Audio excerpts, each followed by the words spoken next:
I also got this book thanks to your recommendation from our last talk, Oh, good. Boundaries. Yeah. Because I felt like I needed that. So, Yeah. On to my question. What I wanted to ask about was talking to like positive self-talk to yourself, like especially when you do something that like you disagree with or you feel like it's wrong or something, and self-affirmation, like, because I feel like one thing I realized about myself is that I am very much like I very much care about other people's, like, not just opinion but like adoration, or I think it's the right word. Yeah. Okay. I get what you're saying. Yeah. Yeah, and like when I try and like try and substitute that for myself, because like obviously if I'm dependent on other people's, then I won't have any direction in my life because I'm always dependent on what they think of me and like trying to be the person they want me to be as opposed to being who I want to be. So I'm trying to like find that adoration and support within myself. But if I'm being honest, I find that like when I like try to talk myself up, it's not, I don't feel like I get as much as much of that feeling from myself Sure.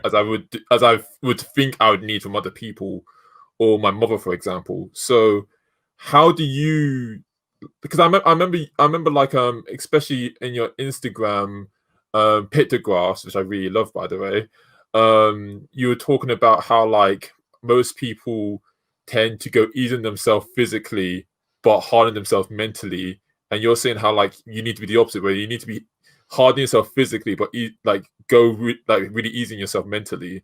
So how do you go about doing that, if that Okay. makes sense? Yeah. So let me give you kind of a perspective shift that might help you out. Okay. Might help a lot of you guys out to think about this. So I want you to think about two scenarios. Okay. One scenario, I want you to think about you won the lottery. Okay. And you have $10 million. Okay. And now let's say you're at a nightclub and you've got all these people around you, all these girls, all these guys, and they're like, "You're so awesome, man. You're such an awesome guy, Leo. Dude, you're so awesome.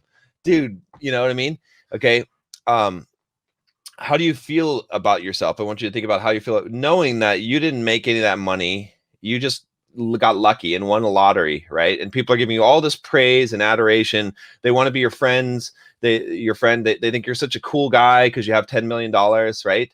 But you didn't earn any of it. You just won it from the lottery. Okay, that's scenario one. Okay. Now I want you to think about scenario two. Scenario two is, you've been working really hard for the last 5 years, 10 years of your life.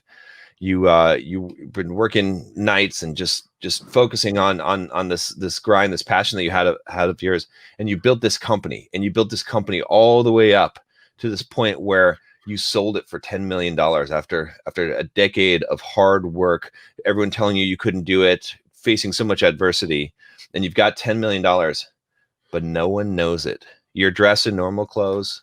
People treat you the same way that they do now. Maybe they even just look down on you because they think you're poor. They look at your clothes and they're like, what's this guy like? They treat you maybe just like a peasant. Okay. So think about how you would feel in that scenario, like knowing that you put your hand on your pocket and you can feel, I mean, not physically feel, but you can feel there's $10 million in there. You've got that money. You made that money. Which one feels better to you? And I know I've set it up, but still, I want you to think about those two scenarios, right? And think about which would you rather have. So in both cases, I have the money, right? Right. Okay. Scenario one, on like I would be happy that I'd have all the attention. I'd probably feel like, yeah, that's what I want. But at the same time, I'd probably feel like I'm a fraud, if I'm being honest. Correct.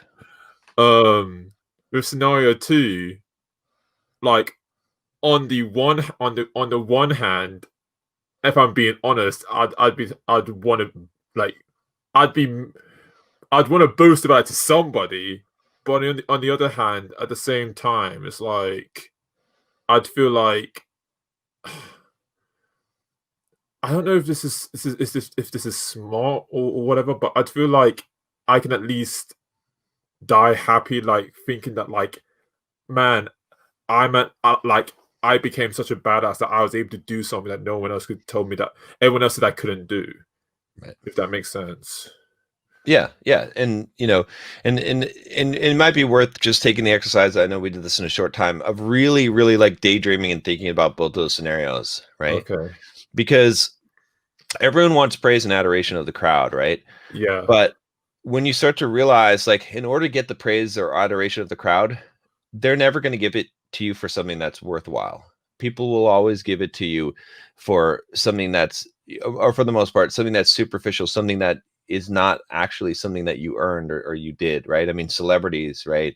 I mean, to some degree, rock stars, to some degree, they have put in some work. But what I'm saying is that that level of adoration, it's not really who you are. It's not. There's a difference between what people say that you're successful and give you that praise and adoration, and feeling successful because you've actually done and accomplished something. And what you kind of have to come to in life is that to realize is that that feeling of doing a good job that's internal, that's more important, right? Because like if we look at those two scenarios, in the first scenario where you have $10 million from the lottery, all that praise is meaningless. What are they like? How can you even? You said you'd feel like a fraud. Like, how can you even care that people are they're praising you for something that you didn't even do? You're just like, I mean, sure, it might feel good at first, but then you realize that none of these people actually care about you. None of these people actually, are like, it's not a valuable thing, that you've done. You haven't accomplished anything, right? Whereas in the second scenario, maybe no one's giving you that praise, but you know what you did, what you accomplished, right? And so again, it's not to say that it's not that. I mean, we all want praise. We all like to get a compliment or or a pat on the back from someone, but we can't do things because of that. Our motivation has to be, because given the choice between the two, between empty praise from the crowd and a true feeling of self-worth from something that we've done and accomplished ourselves, our own judgment, or we have to be our biggest fan, right? That's the thing, right? Because that's what actually matters. So when you go back and you look at your life and you look at what you accomplished during the day, you have to look back and say, what do I think about this? How do I feel about this? Because believe me, I've been in situations, I mean, in just throughout my life, as I become successful, people are like, sometimes, people are like, oh man, you're doing such a good job. You're so, and they'll give me all this praise.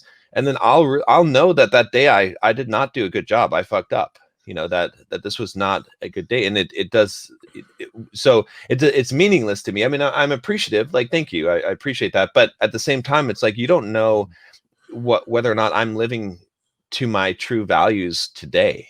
And that's what matters to me. And that's the key, right? Because like I said, you can get the money, you can get all of the praise and fame and all that stuff. But if you feel like you haven't earned it, you're gonna feel like a fraud. And it's not just that you've earned it. It's just that, like, the feeling of having earned it comes from an internal thing. You're the one who decides that. No one else decides whether you've earned it or not. You know whether or not you're worthy. Otherwise, you're always going to feel like a fraud.